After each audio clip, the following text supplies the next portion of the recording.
সুপ্রিয় নবম ও দশম শ্রেণীর শিক্ষার্থীবৃন্দ, আসসালামু আলাইকুম and welcome to আরকে English care. আজকের ভিডিওতে আমি আলোচনা করব তোমাদের নবম ও দশম শ্রেণীর ইংরেজি বইয়ের unit 3 listen to reading really helps এখান থেকে। তো এখান থেকে যে একটি গুরুত্বপূর্ণ প্যাসেজ রয়েছে সেটা হচ্ছে Michael Phelps versus Usain Bolt R great, but who is better.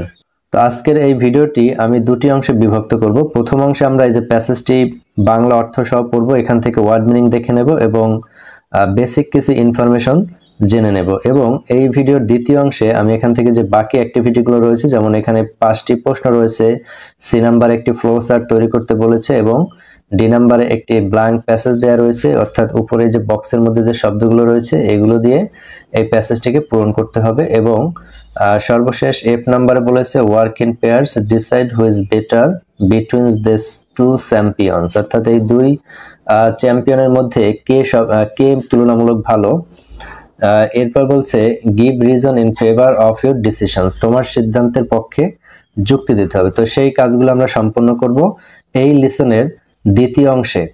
তো প্রিয় শিক্ষার্থীরা, আজকে আমরা এখান থেকে প্যাসেজটিকে বাংলা অর্থ সহ পড়ব, এখান থেকে ওয়ার্ড মিনিং জানবো এবং কিছু বেসিক ইনফরমেশন জেনে নেব। তো এখান থেকে কিছু বেসিক ইনফরমেশন হচ্ছে, দেখো Michael Phelps versus Usain Bolt, who is better. Michael Phelps বনাম উসাইন বোল্ট, কিন্তু কে তুলনামূলক ভালো। Today we are going to discuss an exciting topic from our passage, Michael Phelps versus Usain Bolt. Who is better? These two legendary athletes made history in 2012 London Olympic, অর্থাৎ এই যে দুজন কিংবদন্তি ক্রীড়াবিদ রয়েছেন তারা 2012 সালে অনুষ্ঠিত লন্ডন অলিম্পিক গেমসকে অসাধারণ করে তুলেছিলেন। এবং মূলত বলা যায় যে 2012 সালের লন্ডন অলিম্পিক গেমসের কিন্তু মূল আকর্ষণ ছিল এই দুই ক্রীড়াবিদ। তো সেই সম্পর্কে আমরা জানবো। তো দেখো, আগে আমরা একটু অলিম্পিক গেমসটা কি সে সম্পর্কে একটু জানি। The Olympic is the biggest sport evening in the world, এটা হচ্ছে বিশ্বের সবচেয়ে বড় ক্রীড়া আয়োজন। Where the best athlete compete, যেখানে সবচেয়ে ভালো ক্রীড়াবিদরা অংশগ্রহণ করে, প্রতিযোগিতা করে। The 2012 London Olympics was particularly exciting because of two stars, Michael Phelps, the swimming legend, and Usain Bolt, the fastest man on earth. অর্থাৎ 2012 সালে লন্ডন অলিম্পিক গেমসটা বিশেষ করে উত্তেজনাকর ছিল দুইজন স্টারের জন্য, দুজন বিখ্যাত তারকার জন্য। তারা হচ্ছে মাইকেল ফেলপস, যাকে বলা হয়েছে সুইমিং লিজেন্ড, এবং আরেকজন হচ্ছে উসাইন বোল্ট, যাকে বলা হয়েছে the fastest man on earth, অর্থাৎ পৃথিবীর বুকে সবচেয়ে দ্রুততম মানব। এরপরে দেখো, both athlete's dominated the sport and left a lasting legacy, উভয় ক্রীড়াবিদই তাদের খেলাধুলায় আধিপত্য বিস্তার করেছিলেন এবং দক্ষতার স্বাক্ষরকে স্থায়িত্ব করেছিলেন। এরপর দেখো অ্যাচিভমেন্ট সম্পর্কে আমরা একটু জানবো, অর্থাৎ আমরা এখানে মূলত যে দুজন ক্রীড়াবিদ সম্পর্কে বিস্তারিত জানতে চলেছি সেটা হচ্ছে মাইকেল ফেলপস এবং উসাইন বোল্ট। তো তাদের যে অ্যাচিভমেন্ট রয়েছে অলিম্পিক গেমসে সেগুলো আমরা একটু এক নজরে দেখে নিই। প্রথমেই দেয়া রয়েছে, দেখো মাইকেল ফেলপস সুইমিং লিজেন্ড, অর্থাৎ এই দুইজন যে ক্রীড়াবিদ, একজন কিন্তু সুইমার, আমেরিকান সুইমার হচ্ছে মাইকেল ফেলপস, আর উসাইন বোল্ট হচ্ছে গতির দানব, অর্থাৎ তিনি দৌড়বিদ একজন। এরপর দেখো most decorated Olympian ever, 22 Olympic medals, 18 gold, 2 silver, 2 bronze, অর্থাৎ মাইকেল ফেলপসের সর্বমোট 22টা মেডেল রয়েছে, যার মধ্যে 18টি হচ্ছে স্বর্ণের, 2টি রৌপ্য এবং 2টি হচ্ছে ব্রোঞ্জের। এরপর দেখো হি broke records and proved his dominance in multiple swimming styles, অর্থাৎ বিভিন্ন সাঁতার শৈলীর মাধ্যমে তিনি তার দক্ষতার পরিচয় দিয়েছেন। এরপর দেখো in the 2012 Olympics he won 4 golds and 2 silvers before announcing his retirement, এবং 2012 সালের গেমসে কিন্তু তিনি 4টা স্বর্ণের মেডেল এবং 2টা রৌপ্যর মেডেল জিতেছিলেন এবং এরপরে তিনি তার অবসরের ঘোষণা দিয়েছিলেন। এরপর দেখো উসাইন বোল্ট সম্পর্কে একটু জানি। Fastest man in the world, পৃথিবীর সবচেয়ে দ্রুততম মানব। First sprinting to win back to back Olympic golds in 100 meter and 200 meter races, অর্থাৎ পরপর 100 মিটার এবং 200 মিটার দৌড়ে তিনি কিন্তু স্বর্ণপদক অর্জনকারী প্রথম ব্যক্তি। এরপর হচ্ছে won 6 Olympic gold medals by 2012, 2012 সালের অলিম্পিক গেমসে তিনি 6টি স্বর্ণপদক জিতেছিলেন। Run 100 meter in just 9.3 seconds, 9.3 6-3 সেকেন্ডেই কিন্তু 100 মিটার দৌড়েছিলেন, breaking his own Olympic record, এবং এর ফলে তার নিজের গড়া অলিম্পিক রেকর্ডই তিনি ভঙ্গ করেছিলেন। তো প্রিয় শিক্ষার্থীরা, মাইকেল ফেলপস এবং উসাইন বোল্ট সম্পর্কে আমরা কিছু তথ্য দেখে নিলাম। এরপর দেখো একটা কম্পারিজন রয়েছে, হু ওয়াজ বেটার, অর্থাৎ এই দুজনের মধ্যে আসলে ভালো কে, অধিকতর ভালো কে। তো সেটা হচ্ছে দেখো, Phelps is the most decorated Olympian while Bolt is the fastest runner in the history. অর্থাৎ ফেলপস হচ্ছে একজন সুষমামণ্ডিত অলিম্পিয়ান এবং বোল্ট হচ্ছে সবচেয়ে দ্রুততম দৌড়বিদ ইতিহাসের। এরপরে they ruled different sports, so comparing them is difficult. অর্থাৎ তারা যেহেতু তাদের ক্রীড়ার জগৎ কিন্তু আলাদা, একজন সাঁতারু আর একজন হচ্ছে দৌড়বিদ, সুতরাং তাদের মধ্যে তুলনা করাটা একটু ডিফিকাল্ট। এরপর দেখো, the best athlete depends on personal perspective, অর্থাৎ এই দুজনের মধ্যে কে বেস্ট এইটা ডিপেন্ড করে একটা মানুষের পার্সোনাল বা ব্যক্তিগত দৃষ্টিভঙ্গির উপরে, অর্থাৎ যে যাকে দেখে। অর্থাৎ এই দুইজন কিন্তু কেউ কারো থেকে কোনো অংশেই কম নয়, সুতরাং এটা খুবই ডিফিকাল্ট যে কে বেটার এটা আইডেন্টিফাই করা খুবই কঠিন হয়ে দাঁড়িয়েছে। এখন কনক্লুশন আমরা কি বলতে পারি দেখো, both Phelps and Bolt made history in their own ways. Their dedication, hard work and discipline are inspirational. The debate continues, but one thing is clear. মানে বিতর্ক চলতেই থাকবে, কিন্তু একটা জিনিস পরিষ্কার, they both gave us unforgettable moments in 2012 London Olympics. 2012 সালের London Olympics গেমসে তারা কিছু অবিস্মরণীয় মুহূর্ত রেখে গেছেন। তো প্রিয় শিক্ষার্থীরা, এই প্যাসেজ সম্পর্কে আমরা একটু বিস্তারিত জেনে নিলাম। তো এখন আমাদের এই প্যাসেজটি বাংলা অর্থ সহ পড়তে একটু সুবিধা হবে, তবে তার পূর্বেও এখান থেকে কিছু গুরুত্বপূর্ণ ওয়ার্ড এবং ফ্রেজের মিনিং আমরা একটু আগে দেখে নিই, তারপরেই আমরা এই প্যাসেজটিকে বাংলা অর্থ সহ পড়বো। তো প্রিয় শিক্ষার্থীরা, তোমরা যদি ধৈর্য ধরে ভিডিওটি সম্পূর্ণ দেখতে পারো, তো আশা করি এই লিসনের উপর একটি সম্পূর্ণ একটি কমপ্লিট ভিডিও তোমরা পেতে যাচ্ছ এবং এর দ্বারা তোমরা ইনশাল্লাহ উপকৃত হবে। তো দেখো, এখান থেকে গুরুত্বপূর্ণ ওয়ার্ড মিনিং এবং ফ্রেজের মিনিং গুলো হচ্ছে, স্ট্যান্ড অ্যাপার্ট মানে হচ্ছে উল্লেখযোগ্য। এরপরে রিফ্লেক্ট অন মানে হচ্ছে ফিরে দেখা বা পুনরায় বিবেচনা করা। ডমিনেটেড আধিপত্য বিস্তার করা। সিমেন্টেড দেয়ার লিগেসিস তাদের উত্তরাধিকার দৃঢ় করা বা স্থায়ী করা। এরপর হচ্ছে ফিনিশিং টাচেস চূড়ান্ত পরিমার্জন। ক্যাপটিভেটিং অডিয়েন্স দর্শকদের মুগ্ধ করা। আনপ্রেসিডেন্টেড নজিরবিহীন। মেমোরাবল স্মরণীয়। ডেফিনিশন অফ ফাস্ট গতির সংজ্ঞা। এরপর দেখো, ডেকোরেটেড অলিম্পিয়ান বহু পুরস্কারপ্রাপ্ত Olympian. Put the finishing touches on চূড়ান্ত সমাপ্তি ঘটানো। এরপর হচ্ছে মোস্ট ডেকোরেটেড অলিম্পিয়ান এভার সর্বাধিক পুরস্কারপ্রাপ্ত Olympian. Back to back Olympics টানা 2 অলিম্পিকে জয়ী। এরপর দেখো, রিলে গোল্ডস রিলেতে স্বর্ণপদক। মেডেলিস্ট পদক জয়ী। অ্যাকমপ্লিশড দক্ষ বা সফল করা। রিটায়ার ফ্রম অবসর নেয়া। ব্রেক অ্যানাদার ওয়ার্ল্ড রেকর্ড আরেকটি বিশ্ব রেকর্ড ভাঙা। এরপর হচ্ছে স্পেকটিকুলার ইভেন্ট চমকপ্রদ আয়োজন। আনফরগেটেবল মোমেন্টস অবিস্মরণীয় মুহূর্ত। এরপরে হাইয়েস্ট অনার সর্বোচ্চ সম্মান। স্পোর্টিং লিজেন্ড ক্রীড়াঙ্গনের কিংবদন্তি। কম্পিটিটিভ স্পিরিট প্রতিযোগিতামূলক মনোভাব। লিভ আ লাস্টিং লিগেসি স্থায়ী উত্তরাধিকার রেখে যাওয়া। আইকনিক পারফরমেন্স কিংবদন্তি পারফরমেন্স। অ্যাথলেটিক ক্যারিয়ার্স ক্রীড়া জীবন। মেক হিস্টোরি ইতিহাস সৃষ্টি করা। এরপর দেখো, পার্সপেক্টিভ মানে হচ্ছে দৃষ্টিভঙ্গি। ওয়ার্ল্ড ক্লাস অ্যাথলেট বিশ্বমানের ক্রীড়াবিদ। দ্য ডিবেট কন্টিনিউ বিতর্ক চলতে থাকে। তো প্রিয় শিক্ষার্থী, এখান থেকে গুরুত্বপূর্ণ ওয়ার্ড মিনিং এবং ফ্রেজের অর্থগুলো দেখে নিলাম। এখন আমরা এই টেক্সটটিকে বাংলা অর্থ সহ পড়ব। Michael Phelps Usain Bolt R great but who is better, অর্থাৎ মাইকেল ফেলপস এবং উসাইন বোল্ট দুজনই হচ্ছে মহৎ, বাট হু ইজ বেটার কিন্তু এর মধ্যে তুলনামূলক কে ভালো। With the curtain closing on the 2012 London Olympics, it is impossible not to look back and reflect on the greatest performances by Olympic athlete. শিক্ষার্থী, এখানে কার্টেন মানে হচ্ছে পর্দা আর ক্লোজিং মানে হচ্ছে পর্দা নামানো, অর্থাৎ কোনো কিছুর সমাপনীকে নির্দেশ করা হয়। তো এখানে বলছে লন্ডন 2000 অলিম্পিক গেমসের সমাপনী পর্দা নামলেও এর শ্রেষ্ঠ ক্রীড়াবিদদের শ্রেষ্ঠত্ব অর্জনের দিকে না তাকিয়ে পুনরায় বিবেচনা না করাটা অসম্ভব।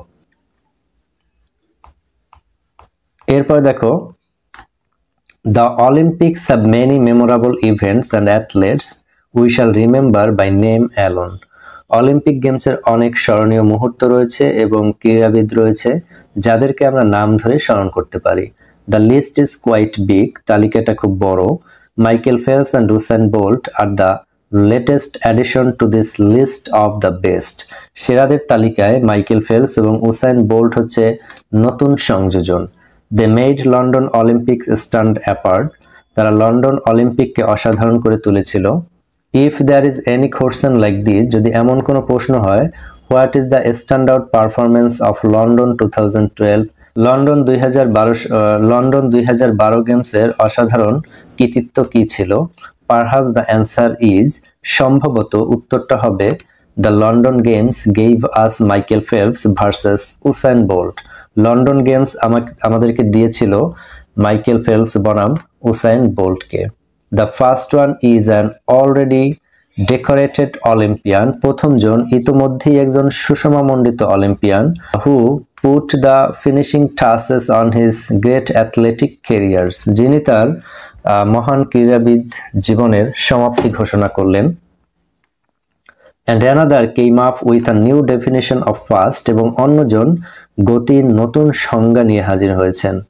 Two of the most popular sporting events, sprinting and swimming, saw their two biggest stars captivating audience. অলিম্পিকের দুটি জনপ্রিয় খেলা স্বল্প দূরত্বের দৌড় এবং সাঁতার দেখেছিল কিভাবে দুজন স্টার দর্শকদেরকে বিমোহিত করেছিল। They had also dominated 2008 Beijing games. তারা 2008 সালের বেইজিং গেমসও আধিপত্য বিস্তার করেছিলেন। But Phelps and Bolt cemented their legacies in London. কিন্তু ফেলপস এবং বোল্ট লন্ডন গেমসেই তাদের দক্ষতার স্বাক্ষরকে স্থায়িত্ব করেছিলেন। Phelps, the American swimmer, passed gymnast Larissa Latinia for most Olympic medals ever. American সাঁতারু ফেলপস এ পর্যন্ত সবচেয়ে বেশি স্বর্ণপদক জয়ী শরীরচর্চাবিদ ল্যারিসা ল্যাটিনিয়াকেও ছাড়িয়ে গিয়েছেন। অর্থাৎ এই যে ল্যারিসা ল্যাটিনিয়া তিনি একজন জিমন্যাস্ট বা শরীরচর্চাবিদ, তিনি এ পর্যন্ত সবচেয়ে বেশি স্বর্ণপদক পেয়েছিলেন। তো আমেরিকান যে সুইমার ফেলপস রয়েছে তিনি কিন্তু সেই ল্যারিসা ল্যাটিনিয়াকেও ছাড়িয়ে গিয়েছেন। Bolt was the third man to repeat as a 100-meter gold medalist and the first man as a 200-meter gold medalist. Bolt হচ্ছে পরপর 100 মিটার দৌড়ে স্বর্ণপদক জয়ী তৃতীয় ব্যক্তি এবং 200 মিটার দৌড়ে প্রথম ব্যক্তি।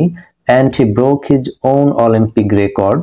এবং তিনি তার নিজের অলিম্পিক রেকর্ডই ভেঙে ফেলেছেন by running the 100 meter in 9.63 seconds. মাত্র 9.63 সেকেন্ডে 100 মিটার দৌড়ে। Once Phelps and Bolt were back in their pools and track, the storyline changed. আবার যদি ফেলপস এবং বোল্ট তাদের দৌড় ও সাঁতারে ফিরে আসে তাহলে গল্পের ধারাই পাল্টে যাবে। এরপর দেখো, Phelps is the most decorated Olympian ever with 22 overall medals. Phelps হচ্ছে একজন সুষমামণ্ডিত ক্রীড়াবিদ যার সর্বমোট মেডেল রয়েছে 22টি, 18 গোল্ড, 2 সিলভার, 2 ব্রোঞ্জ, যার মধ্যে 18টি স্বর্ণের, 2টি রূপার এবং 2টি ব্রোঞ্জের। Bolt is the most accomplished Olympic sprinter with the unprecedented double. বোল্ট হচ্ছেন স্বল্প দূরত্বে নজির সৃষ্টিকারী একজন দৌড়বিদ, making clear that he is the fastest man in the world. এবং তিনি এটা পরিষ্কার করেছেন যে তিনি হচ্ছেন পৃথিবীর সবচেয়ে দ্রুতগতির মানব। But there is debate, কিন্তু একটি বিতর্ক রয়েছে, who has the better Olympics, কিন্তু একটি বিতর্ক রয়েছে যে দুজনের মধ্যে কে সবচেয়ে ভালো অলিম্পিক খেলেছে। It had been tough to top Phelps' 8 gold medals in Beijing. Beijing গেমসে ফেলপসের যে 8টি স্বর্ণপদক সেটাকে ছাড়িয়ে যাওয়া কঠিন হবে। But what if we are only talking London, কিন্তু কেমন হয় যদি আমরা শুধুমাত্র লন্ডন নিয়ে কথা বলি। অর্থাৎ 2008 সালে বেইজিং গেমসে ফেলপস কিন্তু 8টি স্বর্ণপদক জিতেছিলেন, তো সেটাকে ছাড়িয়ে যাওয়া কঠিন হবে। তাই বলছে যে আমরা যদি শুধুমাত্র লন্ডন নিয়ে কথা বলি তাহলে কেমন হয়। অর্থাৎ লন্ডন গেমসে কিন্তু বোল্ট কিন্তু এখানে তুলনামূলকভাবে ভালো করেছিলেন। London was Phelps grand finale, অর্থাৎ লন্ডন ছিল ফেলপসের শেষ চমকপ্রদ। He won 4 golds and 2 silvers in 7 events, অর্থাৎ 7টা ইভেন্টে তিনি 4টি স্বর্ণপদক এবং 2টি রৌপ্য পদক জিতেছিলেন। And he says he will never race again, এবং তখন তিনি ঘোষণা দিয়েছিলেন যে তিনি আর প্রতিযোগিতা করবেন না। London was Bolt's chance to prove he is still the greatest, এবং লন্ডন ছিল বোল্টের জন্য একটি সুযোগ যে তিনি যে এখনো মহান সেটা প্রমাণ করার। হি is the first man ever in the history of modern games, আধুনিক ক্রীড়া ইতিহাসে তিনিই ছিলেন প্রথম ব্যক্তি two sweep the 100 and 200 in back to back Olympic, যিনি পরপর 100 মিটার ও 200 মিটার দৌড়ে স্বর্ণপদক জিতেছিলেন। Not to mention the addition of back to back relay গোল্ডস, অর্থাৎ রিলেতে স্বর্ণপদক পাওয়ার কথার উল্লেখ করার প্রয়োজনই পড়ে না। And Bolt became a legend in his own words, তার নিজের কথাতেই বোল্ট একজন কিংবদন্তি হয়েছিলেন। ফেলপস অলরেডি ওয়াজ, যা ফেলপস ইতিমধ্যেই হয়েছিলেন। Bolt is just 25 years old, বোল্টের বয়স এখন মাত্র 25 বছর। So there is no telling how long he can be on top of sprinting world, সুতরাং এটা বলা নিষ্প্রয়োজন যে স্বল্প দূরত্বের দৌড়ের জগতে তিনি আর কতদিন শীর্ষে থাকবেন। What if he decides to retire from sprinting to focus on the 400 meters just to break another world record or two? কি হবে যদি একটি বা দুইটি বিশ্ব রেকর্ড ভাঙার জন্য বোল্ট স্বল্প দূরত্বের দৌড় থেকে অবসর গ্রহণ করেন এবং 400 মিটার দৌড়ে মনোযোগ দেন?